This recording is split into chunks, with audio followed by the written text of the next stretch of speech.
दोस्तों, हम अपने जीवन में जो कुछ भी करते हैं, जो कुछ भी रखते हैं, इसका हिसाब दूसरे ही रखते हैं। और हम जो कुछ भी करते हैं वो हम अपने लिए नहीं बल्कि दूसरों के लिए ही करते हैं, क्योंकि हमारे मन में हमेशा यही चलता रहता है कि हम जो कुछ भी कर रहे हैं वो दूसरों के लिए अच्छा हो, वो दूसरों को पसंद आ सके, तभी वो हमारी तारीफ करेंगे, तभी हमें सहानुभूति मिलेगी, तभी वो आपके कार्यों के बारे में बात करेंगे। इसलिए हम केवल वही सारे कार्य करते हैं जिससे लोगों को खुशी मिल सके, जो लोग चाहते हैं। लेकिन मेरा एक प्रश्न है, आप अपने लिए क्या करते हैं? क्या आपने कभी अपने आप से ये सवाल किया है? हमें हमेशा दूसरों से तारीफ सुननी अच्छी लगती है, और यही कारण है कि हम हमेशा दूसरों को ये दिखाने में लगे रहते हैं कि हम उनके बारे में कितना सोचते हैं। वो जो कहते हैं हम वही कार्य करते हैं, ताकि वो दूसरे लोग खुश रह सकें, प्रसन्न रह सकें और हमारे साथ रहें। आज की कहानी भी कुछ इसी पर आधारित है, तो चलिए कहानी को शुरू करते हैं। बहुत समय पहले की बात है, किसी नगरी में एक युवक रहा करता था। वो युवक अपने पिता की किसी भी बात को टाला नहीं करता था। उसके पिता उसे एक योद्धा बनाना चाहते थे, लेकिन उसका मन तो नृत्य करने के लिए कहता था। उसे नृत्य का शौक था, उसे नाचना बहुत अच्छा लगता था। लेकिन उसके पिता एक योद्धा थे और वो ये चाहते थे कि उनका बेटा भी एक योद्धा बने। वो युवक भी अपने पिता की हर एक आज्ञा का पालन किया करता था, उनका बहुत सम्मान करता था और उसे इस बात पर बहुत गर्व था कि उसके पिता एक बहुत ही पराक्रमी योद्धा हैं। उसे अपने पिता बहुत पसंद थे, लेकिन फिर भी वो अपने पिता की तरह बनना नहीं चाहता था। उसे तो नृत्य का शौक था और नाचना बहुत पसंद था, लेकिन वो अपने पिता से इसके बारे में कभी कुछ कह नहीं पाता था। एक दिन उस युवक के एक मित्र ने उसके पिता को ये सारी बात बता दी कि आपका बेटा नृत्य करने में बहुत अच्छा है और उसे डांस करना बहुत अच्छा लगता है। जब ये बात उन्हें पता चली तो वो बहुत नाराज हो गए, क्योंकि वो अपने पुत्र को एक महान योद्धा बनाना चाहते थे।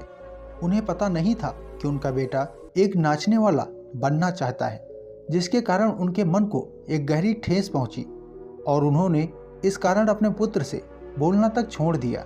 इसी कारण बस उनकी तबीयत दिन पर दिन खराब होती जा रही थी। वह पुत्र जो अपने पिता से बहुत प्रेम करता था, जो उनका सम्मान करता था, उसे ये सब सहन नहीं हो रहा था। उसने अपने पिता की बात मान ली और अपने पिता से जाकर कहता है, पिताजी, आप जैसा कहेंगे मैं वैसा ही करूँगा, लेकिन आप एक बार, केवल एक बार मुझसे बात कीजिए। मैं आपकी आवाज़ सुनना चाहता हूँ, मैं आपसे बात करना चाहता हूँ। कृपया करके मुझे माफ़ कर दीजिए। यदि आप मुझे एक योद्धा बनाना चाहते हैं तो मैं आपके लिए योद्धा अवश्य बनूंगा, लेकिन एक बार, बस एक बार मुझसे बात कीजिए। जैसा आप चाहते हैं मैं वैसा योद्धा बनकर दिखाऊंगा। आपका सर कभी भी झुकने नहीं दूंगा। अपने पुत्र के मुख से ये सारी बातें सुनकर उसके पिता के मन को बहुत शांति मिलती है और वो अपने पुत्र से बात करना शुरू करते हैं। धीरे धीरे वो अपने पुत्र को तलवारबाजी सिखाना शुरू कर देते हैं। वो युवक भी तलवारबाजी पूरे मन और लगन के साथ सीखता था, जिस कारण वो देखते ही देखते तलवारबाजी में अत्यंत निपुण हो गया। उसके सामने तलवारबाजी में कोई भी टिक नहीं पाता था। ये देख उसके पिता को अपने पुत्र पर बहुत गर्व होता था, जैसा वो अपने पुत्र को बनाना चाहते थे। आखिरकार उनका पुत्र ठीक वैसा ही योद्धा बन चुका था। ये देखकर उनकी आंखों में खुशी के आंसू छलक गए और उन्होंने अपने पुत्र को गले से लगा लिया। पिता अब बहुत खुश थे, क्योंकि वो अपने पुत्र को एक जाबाज योद्धा बनाने में सफल रहे।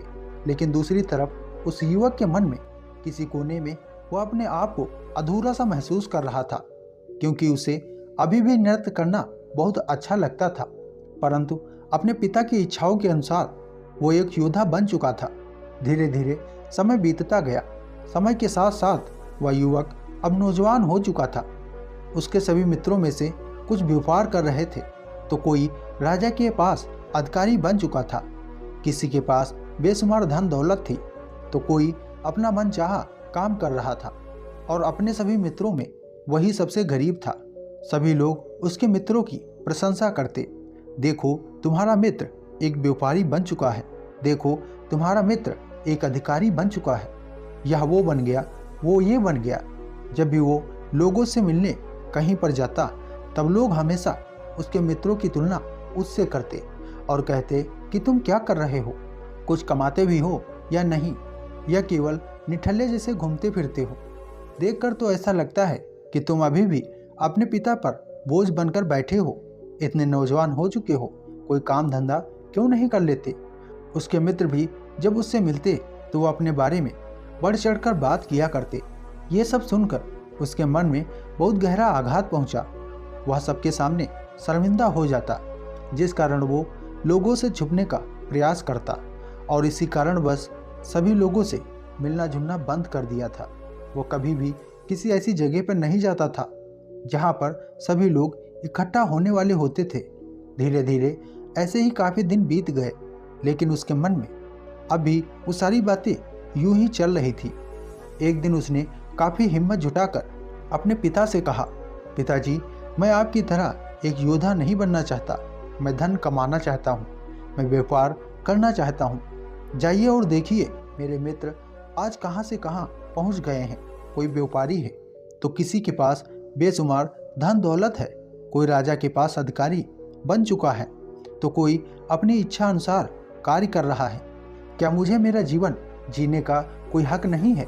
जो मैं बनना चाहता हूँ क्या मैं वो बन नहीं सकता? आज तक मैंने आपकी सभी बातें मानी हैं, आप मेरी एक बात मान लीजिए। उस पिता ने अपने पुत्र की ये सारी बातें ध्यानपूर्वक सुनी और बिना कुछ कहे वहाँ से चले गए। ये बात उस युवक को बहुत बुरी लगी, उसके मन को बहुत ठेस पहुँचा, जिस कारण क्रोधवश घर से निकल पड़ा और जाकर पास के ही एक पेड़ के नीचे बैठ गया और अपने पिता को भला बुरा कहने लगा। वो उन्हें दोष देने लगा। वो युवक बहुत गरीब था, उसके पिता के पास व्यापार के लायक धन नहीं था, इसलिए वो लाचार थे। वो अपने बेटे के लिए कुछ नहीं कर पा रहे थे। तभी उन्हें ध्यान आया कि राजा ने जो तलवार उन्हें भेंट की थी उसके अंदर 3 हीरे जड़े हुए हैं। उन्होंने तुरंत ही वो तलवार उठाई और पास के ही बाजार में जाकर उन हीरों को बेच दिया और उनसे जो धन इकट्ठा हुआ उन्होंने खुशी खुशी अपने पुत्र को दे दिया और कहा, पुत्र जाओ और अपने मन का व्यापार आरंभ करो, तुम बिल्कुल भी चिंता मत करना, मैं तुम्हारे साथ हूँ। यह सुनकर वो युवक बहुत प्रसन्न हुआ, लेकिन वो ये नहीं जानता था कि उसके पिता ने अपनी वो तलवार बेच दी है। वो युवक अपने मित्रों की सहायता से एक व्यापार आरंभ करता है। शुरू में उसे कुछ तो परेशानियां होती हैं, लेकिन बाद में उसका व्यापार अच्छा चलने लगता है। अब उसके पास किसी भी चीज़ की कोई कमी नहीं थी, उसका व्यापार भी अच्छा चल रहा था। धीरे धीरे ऐसे ही दिन बीतते गए। तभी एक दिन उसने देखा कि उसके पिता अपनी मनपसंद तलवार को छोड़कर किसी दोस्त की तलवार से अभ्यास कर रहे थे। तब जाकर उसने अपने पिता से पूछा, पिताजी आपकी तलवार कहाँ है जिसे आप किसी को छूने तक नहीं देते थे? पिता ने कुछ नहीं कहा और वो वहाँ से मुस्कुराकर चले गए। उस युवक को ये समझ आ चुका था कि उसके पिता ने अपनी जान से कीमती उस तलवार को बेच दिया है। उसने उस तलवार को खोजने का हर प्रयास किया, हर मुमकिन कोशिश की, लेकिन उसे वो तलवार नहीं मिली। उधर दूसरी तरफ उसका व्यापार और भी ज़्यादा बढ़ता जा रहा था। इस बात से वो बहुत प्रसन्न था, लेकिन दूसरी तरफ वो अपने पिता की तलवार न मिलने पर बहुत चिंतित भी था। तभी एक दिन उसका एक मित्र उसके पास आया और उससे कहने लगा, मित्र मैं जानता हूँ कि तुम अपने पिता की वो तलवार ढूंढ रहे हो जो उन्हें जान से भी प्रिय है। वह उस तलवार को दिखाता है और कहता है, यही है ना?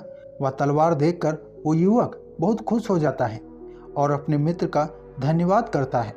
तभी उस युवक का मित्र उससे कहता है, मित्र मैंने इसे बहुत अच्छी कीमत पर खरीदा है और मैंने इस तलवार का खास तौर पर ध्यान भी रखा है। तभी वह युवक अपने मित्र से कहता है, मित्र तुम्हारा बहुत बहुत धन्यवाद, तुमने इस तलवार के लिए जो भी कीमत चुकाई है वह मैं तुम्हें देने के लिए तैयार हूँ। तभी उस युवक का मित्र कहता है, मित्र मैं एक व्यापारी हूँ और मैं तुमसे एक व्यापार करना चाहता हूँ। तुम्हें ये तलवार चाहिए और मुझे तुम्हारा व्यापार अपने मित्र के मुख से ये सारी बातें सुनकर उस युवक ने झट से अपने मित्र से कहा, कोई बात नहीं मित्र, तुम्हें मेरा सारा व्यापार चाहिए और मुझे ये तलवार दे दो।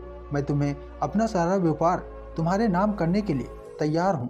इस पर उसका मित्र कहता है, तुम तो बड़े मूर्ख व्यापारी निकले, या तुम ऐसे ही रहोगे तो तुम कभी भी व्यापार नहीं कर सकोगे। इस पर वह युवक हाथ में तलवार लिए मुस्कुराता हुआ अपने घर की ओर चल पड़ता है। वह तलवार ले जाकर अपने पिता के सिरहाने रख देता है। वह तलवार देकर उस युवक के पिता एक बार बहुत प्रसन्न हो जाते हैं और अपने पुत्र से कहते हैं, बेटा ये तलवार तुमने कहाँ से ढूंढ ली? ये वही तलवार है जिसकी वजह से तुम्हारी माँ कभी मेरे जीवन में आई थी। इस तलवार से मेरी कई यादें जुड़ी हैं, लेकिन ये तलवार तो मैंने बेच दी थी। यह तुम्हें कहाँ से मिली? युवक ने कुछ नहीं कहा। अपने बेटे की इस खामोशी को देखकर वो ये समझ चुके थे कि उनके बेटे ने अपने व्यापार के बदले में ये तलवार पाई है। पिता ने अपने पुत्र को बहुत डांटा, लेकिन आखिरकार उन्होंने उसे अपने गले से लगा लिया। उसी समय राजा ने पूरे राज्य में ये घोषणा करवाई कि राज्य में तलवारबाजी की प्रतियोगिता रखी गई है। जो भी इस प्रतियोगिता को जीतेगा उसे राजा की सेना में भर्ती कर लिया जाएगा। जब उस युवक के पिता ने ये बात सुनी कि राजा को नए योद्धाओं की आवश्यकता है, तो पिता ने तुरंत ही अपने पुत्र को वहां जाने के लिए आग्रह किया।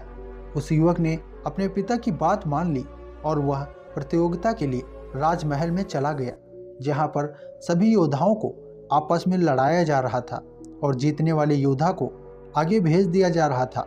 वह युवक तलवारबाजी में पहले से ही काफ़ी निपुण था, जिस कारण उसके सामने कोई भी टिक नहीं सका और इसी कारणवश उसने उस प्रतियोगिता को जीत लिया। जीतने के बाद वो राजा के समक्ष जा पहुंचा और राजा ने उस युवक की बहुत प्रशंसा भी की और उसे अपनी सेना में भर्ती भी कर लिया। जब उस युवक के पिता को ये बात पता चली कि उसके बेटे को सेना में भर्ती कर लिया गया है, तो उसका सीना चौड़ा हो गया और उन्होंने ये बात सारे गांव में फैला दी। जो लोग कभी उसकी बुराइयां करते थे, वही लोग आज उसकी प्रशंसा करते थे।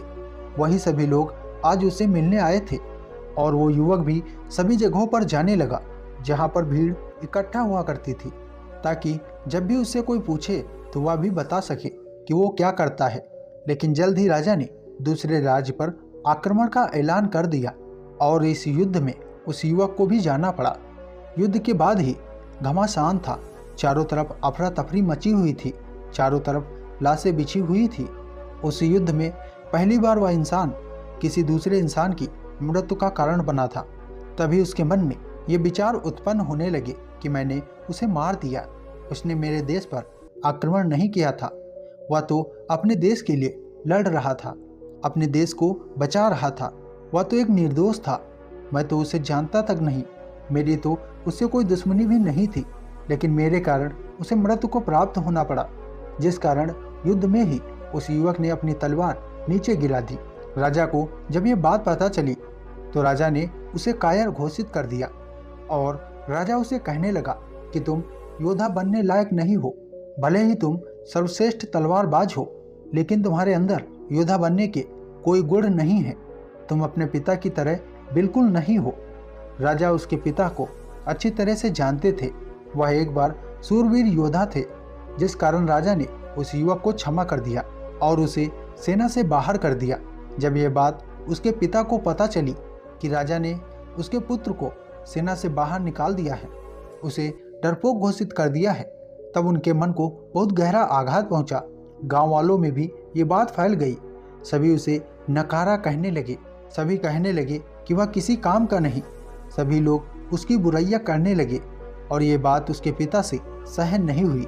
उसके पिता बहुत बीमार पड़ गए और कुछ ही समय के बाद वो मृत्यु को प्राप्त हो गए।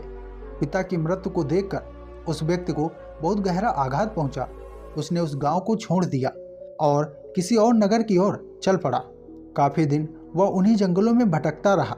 वहीं पर उसे एक साधु मिले। वह व्यक्ति उन साधु के पास पहुंचा और उसने अपने ऊपर बीती हुई सारी बातें उन साधु को बता दी और फिर कहने लगा, हे महात्मा, अब आप ही बताइए, क्या मैंने गलत किया? मैं कभी भी किसी निर्दोष को मारना नहीं चाहता था। पर मेरे हाथों वो मारा गया। यदि मैं वहाँ पर उपस्थित हर किसी को मार देता तो लोग मेरी तारीफ करते, राजा भी मुझे इनाम देते और मेरे पिता भी आज जीवित होते, मुझ पर गर्व करते। पर मेरे मन ने जो कहा मैंने वो किया। तो क्या मैंने गलत किया? तभी वो साधु उस व्यक्ति से कहते हैं कि तुम्हारी गलती ये नहीं है कि तुमने उन सैनिकों को नहीं मारा, बल्कि तुम्हारी गलती ये है कि तुमने अपने आप को मार दिया है। तभी वो युवक उन साधु की इस बात का जवाब देते हुए कहता है, महात्मा आप ये क्या कह रहे हैं? आपकी बात मैं समझ नहीं पा रहा हूँ, मैं तो जिंदा हूँ। तभी वो साधु उस युवक से कहते हैं, बालक इस दुनिया में हम अपना जीवन लेकर आते हैं, लेकिन हम अपना जीवन जीते नहीं हैं। हम तो अपने आप को मार देते हैं और दूसरों के लिए जीवन जीना शुरू कर देते हैं। हम अपने हिसाब से नहीं बल्कि दूसरों के हिसाब से अपने जीवन का चयन करते हैं, या फिर इसे यूं भी कह सकते हैं कि दूसरे हमारे जीवन का चयन कर लेते हैं। हम किस तरह से जिएंगे, हम किस तरह से खाएंगे, किस तरह के कपड़े पहनेंगे, ये सब दूसरों पर निर्भर हो जाता है। हम वही बनते हैं जो वो चाहते हैं। हमारी खुद की इच्छाएं खुद ही समाप्त हो जाती हैं। हम जो भी करते हैं उसमें हमारा यही स्वार्थ होता है कि हम दूसरों को खुश कर सकें, हमारा काम दूसरों को पसंद आ सके, तभी वो लोग हमारी तारीफ करेंगे। पर वास्तविकता तो यही है कि लोग तुम्हारी तारीफ तब करेंगे जब उन्हें तुम्हारा कार्य पसंद आएगा, जब उन्हें लगेगा कि तुमने उनके लिए कुछ अच्छा किया है। और जब तुम उनके लिए कुछ अच्छा करते रहोगे तो वो तुम्हारी तारीफ भी हमेशा करते रहेंगे और तुम इसी प्रशंसा के लिए अपना पूरा जीवन इसी तरह से जीते रहोगे। इसी प्रकार हम अपना पूरा जीवन दूसरों के लिए जीते हैं, अपने लिए तो हम अपना जीवन जी ही नहीं पाते। तभी वह युवक उन गुरुवर से कहता है, हे महात्मा मुझे आपकी बात समझ में नहीं आ रही, क्या आप मुझे इसे साफ और स्पष्ट तौर पर समझा सकते हैं? इस पर वो साधु मुस्कुराने लगते हैं और युवक से कहते हैं, बालक तुम वो सामने का पेड़ देख रहे हो? इस पर वह युवक कहता है, हाँ गुरुवर मैं इस नीम के पेड़ को देख पा रहा हूँ। आगे वो गुरुवर उस पेड़ की ओर इशारा करते हुए कहते हैं कि यदि इस नीम के पेड़ पर आम लगने लग जाएं तो क्या वो मीठे होंगे? नहीं, उनका स्वाद तो कड़वा ही होगा, लेकिन उसके बाद भी लोग तुम्हारी बुराइयां ही करेंगे, क्योंकि वो चाहते थे कि नीम के पेड़ पर आम लग जाएं, लेकिन वह इसके स्वाद की बुराइयां अवश्य करेंगे। वह हमेशा यही कहेंगे कि इसे तो मीठा होना चाहिए था, पर यह तो कड़वा है, क्योंकि उन्होंने आम का स्वाद चखा है, इसलिए वो जानते हैं कि आम मीठा होता है। लेकिन वो जिस पेड़ पर उसकी कल्पना कर रहे थे वो पेड़ तो कड़वा ही फल देता है, और हम भी जीवन भर केवल यही करते रहते हैं। इसलिए वास्तविकता में तो हमें वही होना चाहिए जो हम हैं, जो हम बनना चाहते हैं, उसके अंदर हमें बेहतर बनना चाहिए। अगर यह नीम का पेड़ दूसरों की बात मान ले और खुद पर आम लटका भी ले तो इसके फल कड़वे ही होंगे और लोग तो इसकी बुराइयां ही करने वाले हैं। ये बात उस युवक को अच्छी तरह से समझ में आ गई थी। अब उसने अपने आप की सुननी शुरू कर दी। उसने अपने मन की बात मानी और अपने लिए जीना शुरू किया। लोग क्या कहेंगे और लोग क्या कह रहे हैं, इससे उसे अब कोई फर्क नहीं पड़ता था। उसने अपने मन की बात मानी। उसे नृत्य करना बहुत पसंद था। उसने नृत्य करना शुरू किया और अब वह एक नृत्य के तौर पर विख्यात हो चुका था। उसके नृत्य की खास बात यह थी कि उसका नृत्य केवल नृत्य नहीं था, बल्कि एक युद्ध कला थी जिसे कोई हरा नहीं सकता था, और ये खुद की हिफाजत के लिए थी। अब उसे चारों दिशाओं में हर कोई पहचानने लग गया था। कई सालों के बाद जब वो वापस उन साधु के पास पहुंचा, हे महात्मा अब जीवन में बहुत शांति है। मैं उस आनंद को महसूस कर पा रहा हूँ जिसके लिए मैं हमेशा तड़पता था, और लोगों की बातों पर मुझ पर कोई प्रभाव नहीं पड़ता। जो भी लोग कहना चाहें वो कह सकते हैं, वो जो भी बुराइयां करना चाहें वो कर सकते हैं। मुझे अब इससे कोई फर्क नहीं पड़ता। लेकिन अब सब कुछ बदल चुका है। जो मेरी बुराइयां करते थे अब वो लोग मेरी प्रशंसा करने लगे हैं। यहाँ तक कि जिस राजा ने मुझे कायर घोषित किया था वह भी अब मेरी शांति की इस बात को समझ सकते हैं और उससे सहमत हैं। और मैं भी अब ये तय कर चुका हूँ कि मैं अपने नृत्य के जरिए पूरे विश्व भर में शांति का संदेश फैलाऊंगा। लेकिन इसके बावजूद भी हे महात्मा, मैं अपने आप को अंदर से अधूरा महसूस करता हूँ, जैसे मेरे अंदर कहीं पर कुछ कमी है जो मैं पूरा नहीं कर पा रहा। इसका क्या कारण है? तभी वो साधु उस व्यक्ति से कहते हैं, ये समझ तुम्हारे भीतर बहुत पहले आ गई है, वरना लोग तो अपने आधे समय में भी इसे महसूस नहीं कर पाते, और ज़्यादातर लोगों को तो कुछ महसूस ही नहीं होता। वो बस अपना जीवन जीते हैं और मृत्यु को प्राप्त हो जाते हैं। तुम्हें अपने आप को जानना होगा, अपने ऊपर ध्यान देना होगा, अपने अंतर को पहचानना होगा। तुम्हें अपने आप से मिलना होगा, तभी ये अधूरापन मिट सकेगा और फिर तुम्हारा जीवन आसान हो जाएगा। वो लोग जो दूसरों के लिए जीते हैं, जो दिखावे के लिए जीते हैं, उन्हें इन बातों का कोई भी एहसास नहीं हो पाता और ना ही वह कभी अपने आप को जान पाते हैं, क्योंकि यह उनके लिए अत्यधिक मुश्किल होता है। पर तुम जैसे व्यक्तियों के लिए ये बहुत आसान है, जो अपने लिए जीते हैं, जो दूसरों को दिखावा करने के लिए नहीं बल्कि खुद के लिए कार्य करते हैं, अपने अंतर के लिए करते हैं। उनके लिए ये बहुत ही आसान है। उस युवक को ये बात समझ आ गई थी और अब उसने अपने ऊपर ध्यान देना शुरू किया, बिना लालच के कि उसे ध्यान से कुछ मिलेगा। जिसने अपने ऊपर ध्यान दिया बस ये सोचकर कि बस 2 पल के लिए ही सही, लेकिन मुझे शांति तो मिलेगी ही, मेरे लिए वही बहुत है। और दोस्तों, हमारा जीवन भी ऐसा ही हो चुका है। हम अपने लिए कम और दूसरों के लिए ज़्यादा जीते हैं। हमें दूसरों को दिखाना, दूसरों से तारीफ सुनना बहुत पसंद है, लेकिन क्या ये आपके लिए सही है? आप अपने आप से ये सवाल अवश्य पूछिएगा।